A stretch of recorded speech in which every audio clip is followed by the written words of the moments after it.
Hey everybody, welcome back to the Welch Review. Today we're going to be talking about An American Werewolf in London. Old classic. Yes. Very good movie. We really like werewolves. Yeah, I'm a big fan of werewolves. So who do we got in this lovely flick? So in An American Werewolf in London, you have David Naughton playing the title character of David. Whoa. Doesn't have to change his name. You have Jenny Agutter as Nurse Alex Price. You have Griffin Dunn as Jack, John Woodvine as Dr. Hirsch, Frank Oz, who actually was the voice of Yoda, Really? plays Mr. Collins, and it's directed by John Landis, and it was also written by him, and he's famous for creating and writing Animal House. Yeah, no, any movie with Yoda in it's a good time. Yeah. But so this movie in particular, Yoda the werewolf film. yeah. Transform, you must. Anyways, yeah. So this movie is pretty self-explanatory in the title. You got two just out of college kids, David and Jack. David and Jack are going backpacking across Europe. At this time, they're in England, and they're in some like bumpkiny town. They go into a bar. The Slaughtered Lamb. The Slaughtered Lamb. Which, like, I don't know, man. That just sounds eerie. You know, Yeah. like if something like spells death out to you, don't go there. Yeah. And why aren't bars called like, oh hey man, the Happy Jig or the like, Happy Chappy. yeah, or the Laughing Stool. Yeah. So the Slaughtered Lamb, it's a bad place. They have pentagrams on the wall with sketchy candles. Some might say it's all foreshadowing business. Yeah, it definitely It's is. very foreboding. Very soon after, the two kids get mauled. Well, not kids, guys. They get mauled to death. Well, one of them does by a werewolf, and the other one is doomed to become a werewolf. And then the townspeople also murder the werewolf that mauls them, which kind of brings up the question of why hadn't they murdered the werewolf before To begin with, if they were capable of doing it? well, because back in the bar, Sam, that guy had never missed his dart before. That's true. Him missing Allowed them to now have all this free time of like, oh, well, I lost the dart match. Yeah. I guess we gotta slay the werewolf. Yeah, in the bar, there's this dude who apparently is great at darts. They ask about the pentagram, and he's like, "You made me miss my dart. I've never missed my darts." Which is kind of a silly scene, but it's just the way the movie went. It's part of John Landis' aesthetic. It seems to throw humor wherever he can. Yeah, You know. But so, anyways, we wind up following David. David, who, like we were saying earlier, survived the werewolf mauling. Werewolf mauling. And how he recovers and ultimately transforms and becomes a werewolf. Hence the name American Werewolf, because they're American college students who are backpacking in London, because he's in London getting freaky with a nurse. Given the bread coat's another reason to hate us Yanks. That's right. Yeah.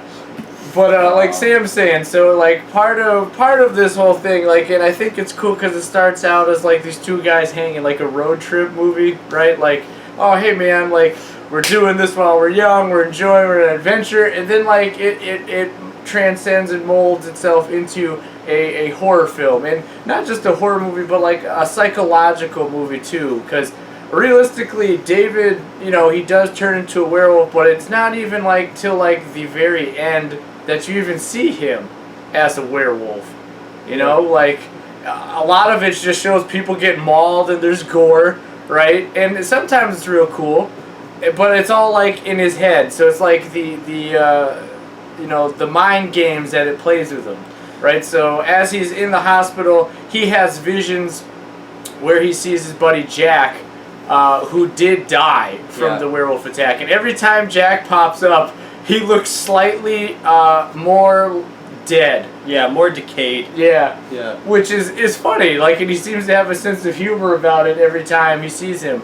But it's cool because it comes with the idea, like, every time you kill somebody as a werewolf, they can't go to heaven or hell. They're stuck in limbo. Yeah. Right? So they see you see them, no one else does. So it slowly drives you insane. You know, so it's like, okay, these are things that like they don't talk about in the original Wolfman movie or in the mythos of being werewolves. You know, they're like, oh, moon's out, you become a wolf. Not you become a wolf, you start talking to dead people and go crazy. Yeah, every single one of them that you kill, and they try to get you to commit suicide. Yeah, like they don't cover that. They don't prepare you for that in like How to Be a Werewolf. Yeah, there's definitely a new bit of information that they introduced, so that adds kind of an interesting twist. Dead people telling you, do it, kill yourself. Alright, I get it. But, you know, aside from, like, David loses Jack, but, right, he falls in love with this nurse, Nurse Alex Price, and they seem to have kind of an instant connection, and, like, you kind of hope David does get his happily ever after, you know, in the scenes that they share together. You know, it's like, oh, fish out of water, I like you, you're kind of odd, you're not from around here, right? So, like, that's cool. Like, you see elements of a lot of different films in this movie. And then another cool character is John Woodvine as Dr. Hirsch. You know, he seems real, like, you know, interested in, like, David's recovery and how he's doing. And, like, he believes that the small village where they came from, where David was attacked, is covering up this whole werewolf thing, right? Like, everyone's like, oh, it was a raging lunatic. It's like, but they shot him, so it's okay. Yeah, case is closed. And then there's other issues that make him think that that something's being covered up, because all of his wounds were patched. All of David's wounds were patched before he got to the hospital. Exactly. To kind of cover up how they were caused, even though you can definitely tell that he was mauled by something. Yeah. And their cover story is that he was attacked by a guy with a gun, which doesn't make any sense because he has like claw mark wounds. Like, and I'm like, oh, he got shot. Like, no, there's no claw gun. Yeah, or bullet for that matter. So. They're kind of over, like that doesn't make sense. He's already patched up. The story is just all wrong for the kinds of wounds, and this kind of clues the doctor into, hey, maybe something funny's going on. So basically, our main dude eventually does become a werewolf on a full moon, and he goes out and he starts like murdering people and, you know, eating them and, you know, all that good stuff. But he starts his rampage in a porn theater. It doesn't start in a porn theater. Yeah, toward the end, right? He goes to the porn theater. Oh, that's the second transformation. Because the first transformation, he's in his girlfriend's house. And the transformation, while very dated, it is cool that they went through like all of the steps to show us like what the werewolf transformation looked like. And I'm sure that there's earlier examples of it. I just really appreciate it whenever they take the time to do that. They're not just like bickety bam. Ha! Fade to black. Now he's a werewolf. Yeah. Yeah. So, anyways, yeah, he goes on his rampage, and then the next day, his dead friend is like, come into this porn theater with me. And then he goes into the porn theater, and there's just all the dead people that he murdered, and his dead friend who's decaying, like very much decayed now. And they all try to convince him to commit suicide, and instead he turns into a werewolf and murders a whole bunch of people in the porn theater with porn going on in the background. It's a very interesting shot that has never been recreated to my knowledge.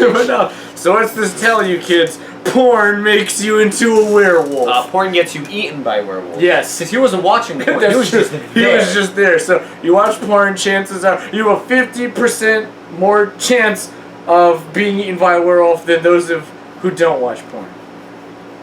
Yeah, we don't actually care. But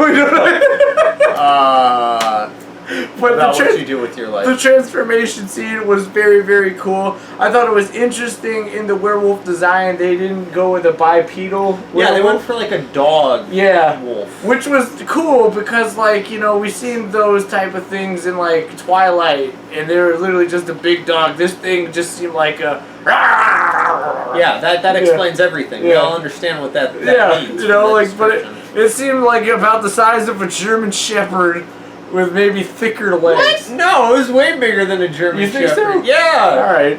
It was like huge wolf because the dude's like 6 feet tall, And then the thing was like at least taller than he was because he grew in his transformation. True. Like so, like this was a big animal, but it's so like the things in Twilight just look like wolves. This looks like a wolf that married a bulldog and then took steroids and got a lot bigger. So it's all yoked out. Yeah, like it's swole, but it's also like it's just large. Like it's a big animal. It's thick. That's swole. Yeah. It's like a bear dog. A bear dog. Yeah. So that thing's just going around. And another thing you learn from this is it seems the British really can't drive, and they don't understand the term, hey, back up or don't be there. Like, when the werewolf happens, like, don't get me wrong, I'd like to see a werewolf too, but, like, in the moment, you see people getting eaten, it seems like more people showed up. They're like, hey, what's going on over here? Yeah. And they just die. And then, like, when David's trying to, like, get himself arrested, the British are very tolerant. Yeah, They're like, get out of here. Like, you're just pranking me. Get out of here, son. Yeah. So, yeah, he basically tries to turn himself in. They're like, nah, it wasn't you, man. Nah. Like, but I'm confessing to murders. And he's like, I don't believe you. You know what I mean? Like, it doesn't... Yeah, it doesn't make a ton of sense. You'd think they'd at least take him in. Yeah. But, so I guess that's kind of something that's important to touch on. This movie has a few pitfalls, like we were saying, with the cover-up story. It's very weak. Yeah. It doesn't make a lot of sense. Lunatic with a gun, he has claw marks. Yeah, he's admitting to the crimes, and they don't even entertain it for a second, which you would assume that they would. I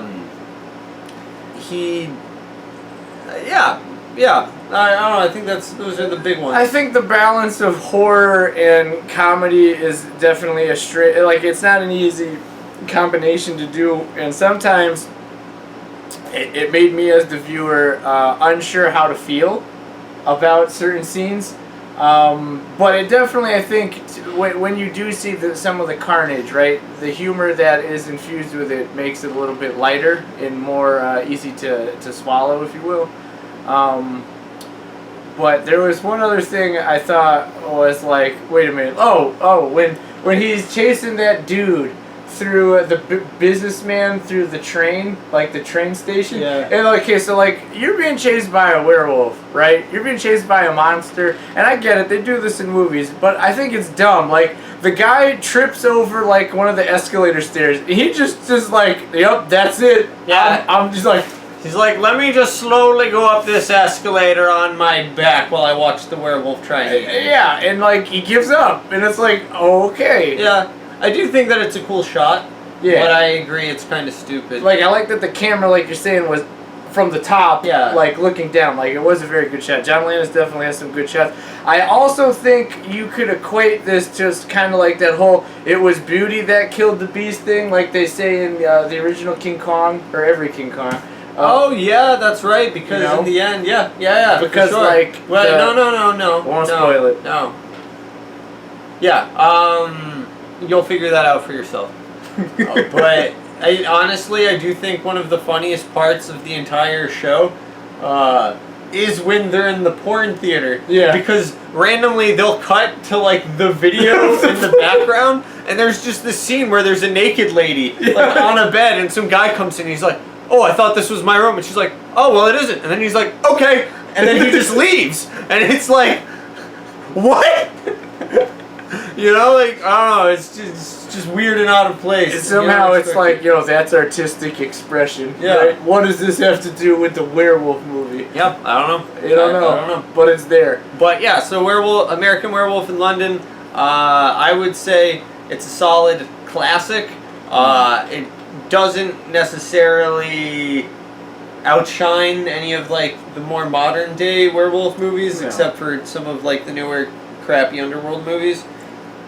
Yeah, there's that. Then there's that one where Jason Momoa is like a werewolf that wears a top hat, and that just seems stupid. That's stupid. But like Sam's saying, it's definitely for its time. It was extremely well done. It does hold up, I think. Decently. If you're a fan of werewolf movies, you're a fan of John Landis, you're a fan of horror movies in general, it's totally worth a watch. Halloween's around the corner. There've been a lot of full moons lately, or just a lot of weird stuff going on. All the full moons happen in June. We all know that. It's August. I know, but shut up. All right. Well, until next time, this has been the Welch Review. Bye.